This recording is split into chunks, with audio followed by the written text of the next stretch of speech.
picked up by him at the bridge and he aimed the same at the temporal part of the head anta. అసలు ఈ debate చూస్తున్న వాళ్ళకి ఎవరికైనా temporal part of the head అంటే ఏంటో తెలుసా అండి? నాకు తెలిసి మీరు అందరూ గబాలను ఫోన్ చూసి గూగుల్ చేస్తారు, ఏంట్రా బాబు ఈ టెంపరల్ పార్ట్ అని. టెంపరల్ పార్ట్ అంటే ఇదిగో ఈ సైడ్ ఉంటుంది, ఈ పార్ట్. ఈ సతీష్ కానీ దుర్గారావు కానీ ఎవరికైనా అసలు ఈ టెంపరల్ పార్ట్ అంటే, ఇప్పుడు కొద్ది గొప్ప చదువుకున్నటువంటి మనలాంటి టెంపరల్ పార్ట్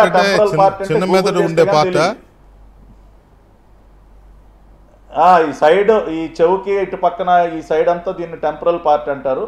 కొంచెం డెలికేట్గా ఉంటుంది. ఇక్కడ ఏదైనా గాయం అయితే గబాల చెవుల నుంచి రక్తం గారి ఆ రకంగా ప్రాణాలు కోల్పోయేటటువంటి పరిస్థితి కూడా ఉంటుంది. కాబట్టి అసలు ఈ సతీష్ అనే అతను పాపం రోజు కూల్ పని చేసుకునేటటువంటి వ్యక్తి. ఆ కన్స్ట్రక్షన్ వర్క్ వడ్డర్ కాలనీలో పాపం అందరూ కూడా డైలీ వేజ్ లేబరర్సే ఉంటారు, పెద్దగా చదువుకున్నటువంటి వాళ్ళు ఎవరు ఉండరు. వాళ్ళు అటువంటిది సతీష్ అంట చీకట్లో గురి పెట్టి టెంపరల్ పార్ట్ మీదకి రాయి ఇసిరాడంట, కాంక్రీట్ రాయి. అసలు ఏమన్నా అర్థం ఉందండి వీళ్ళు రాసేటటువంటి రాతలకి? రెండవది, ఇందాక దుర్గారావు ఒక విషయం చాలా స్పష్టంగా చెప్పాడు. నేను దుర్గారావు చెప్పిన దాంతో ఏకీభవిస్తున్నాను కూడా. సార్ నాకు తెలిసి అయితే నేను అక్కడ ఏమీ చూడలేదు రాయి ఇసిరినట్టు. ఆయనకి పెద్ద గజమాలు ఒకటి వేశారు. ఆ గజమాలు వేసినటువంటి సందర్భంలో ఆ గజమాలకి ఏదైనా చిన్న తీగ మొక్క ఏదో ఉండుంటుంది, అది గీసుకుని ఉంటుందని దుర్గారావు అంటా ఉన్నా. నేనైతే దాన్ని పెట్టి ఏమన్నా గీశారు అని అంటా ఉన్నా. ఏదో ఈ డ్రామాలో భాగంగా ఆ గజమాలు వేసినప్పుడు ఏదో ఆ తీగ మొక్క పెట్టి ఇట్లా గీసుంటారు. దానికి గులకరాయి డ్రామా మొత్తం కూడా ఈ స్క్రీన్ ప్లే అంతా కూడా నడుపుతా ఉన్నారు అనేది మా భావన. ఎందుకంటే మనందరం చూసాం ఆ విజువల్స్ కూడా. ఆ గజమాలు వేసిన తర్వాత కొంత ఫుటేజ్ని ఎడిట్ చేసి ఇమ్మీడియట్గా జగన్మోహన్ రెడ్డి గారు అమ్మ అనుకుంటూ చేపట్టుకుని కూర్చున్నాడు. ఈ మొత్తం సీన్కి వీకే గారు అక్కడ స్పాట్లో ఉన్నటువంటి వారు ఎవ్వరు కూడా సాక్ష్యం చెప్పడానికి ముందుకు రాలేదండి. ఈ గులకరాయి డ్రామాకు సంబంధించి ఎస్ మేము గులకరాయిని చూసామనో గులకరాయితోనే కొట్టారని చెప్పడానికి ఆ స్పాట్లో బస్సు చుట్టూ ఉన్నటువంటి వారు ఎవ్వరూ కూడా సాక్ష్యం చెప్పడానికి ముందుకు రాల స్థానికులు.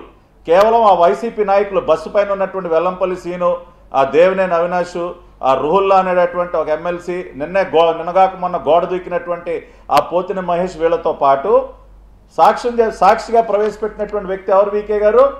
నందినేని మనోహర్ నాయుడు ఫ్రమ్ పులివెందల. ఇదిగోండి eye witness statement. Manohar Naidu from Pulivendula. బెజవాడలో ఎవడు దొరకలా వీళ్ళకి సాక్షులు. పులివెందల నుంచి దిగుమతి చేశారు సార్ సాక్షిని. దీన్ని బట్టి అర్థం కావట్లేదు ఇది డ్రామా అని చెప్పి. ప్రత్యేకించి పులివెందల నుంచి ఎందుకు సార్ మీరు సాక్షులను తీసుకొచ్చింది?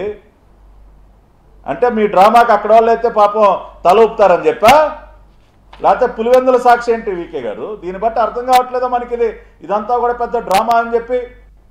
రెండవది, ఆ వెల్లంపల్లి సీను, ఆ ఓసరు వెళ్ళి అబ్బో అసలు డ్రామా అసలు చూడలేకపోతా ఉన్నాం. మామూలుగా ఇందాక ఒక మిత్రుడు చెప్తా ఉన్నాడు, సార్ అసలు శుక్లాల ఆపరేషన్ చేయించుకున్నాడు కూడా ఏదో ఒక 6 రోజులు 7 రోజులు ఆ కంటికి అడ్డంగా ఏదో పెట్టుకుంటాడు, నల్లద్దాలు పెట్టుకుంటాడు, లేదంటే ఒక పట్టీ వేసుకుంటాడు. వీడేంటి సార్ 10 రోజులు అయిపోయింది ఇంకా కూడా ఆ పట్టి వేసుకుని ఒంటికన్ను రాక్షసుల్లాగా తిరుగుతూ ఉన్నారు, భయపడి సస్తా ఉన్నారు. ఆ సెంట్రల్ కాన్స్టిట్యున్సీ ప్రజలందరూ ఓటు అడగటానికి ఈయనగారు వెళ్ళి తలుపు కొట్టి తలుపు దిగాని ఈడు ఒంటికన్ను రాక్షసులాగా ఇట్లా చూసి ఎగిరి ఉలిక్కి పడతా ఉన్నా, ఓరిని బాబు ఈడవడరా బాబు రాక్షసుడు, ఒంటికన్ను రాక్షసుడు అని చెప్పి ఈ డ్రామాలు చూడలేక చచ్చిపోతా ఉన్నారు. కాబట్టి ఇదంతా కూడా కేవలం ఏదో ఒక రకంగా సానుభూతి పొందడం కోసం ఆడినటువంటి డ్రామా సార్. తెలుగుదేశం పార్టీ పక్షాన మేము మొదటి రోజు నుంచి చెప్తున్నాం. అదేవిధంగా దుర్గారావును కూడా పాపం నిజంగా పోలీసులు ఎన్ని చిత్రహింసలు పెట్టినా ధైర్యంగా నిలబడి నిజం పక్షాన నిలబడినందుకు దుర్గారావును కూడా హృదయపూర్వకంగా అభినందిస్తున్నా. అదేవిధంగా మిత్రుడు అడ్వకేట్ సలీం గారు గతంలో ఒక దళిత బిడ్డని, కోడికత్తి డ్రామాలో దళిత బిడ్డ సీనుని బలి చేస్తూ ఉంటే ఆయన ఆ రోజున సీనుకు అండగా నిలబడినటువంటి వ్యక్తి సలీం గారు ఈ రోజున ఆయన స్వచ్ఛందంగా ఆయనంతటికి ఆయనే వచ్చి మళ్ళీ వాళ్ళ బలహీన వర్గానికి చెందినటువంటి వారిపైన తప్పుడు కేసులు పెట్టి వాళ్ళు వేధిస్తుంటే వాళ్ళ పక్షాన పోరాడుతున్నటువంటి సలీం గారిని కూడా తెలుగుదేశం పార్టీ పక్షాన హృదయపూర్వకంగా అభినందిస్తున్నా.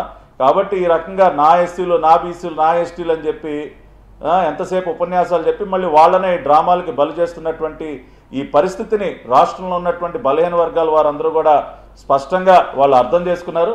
కాబట్టి వాళ్ళు ఒకటే చెప్తా ఉన్నాం, ఈయన చెప్పేటటువంటి సైతాన్ స్క్రిప్ట్కి మళ్ళీ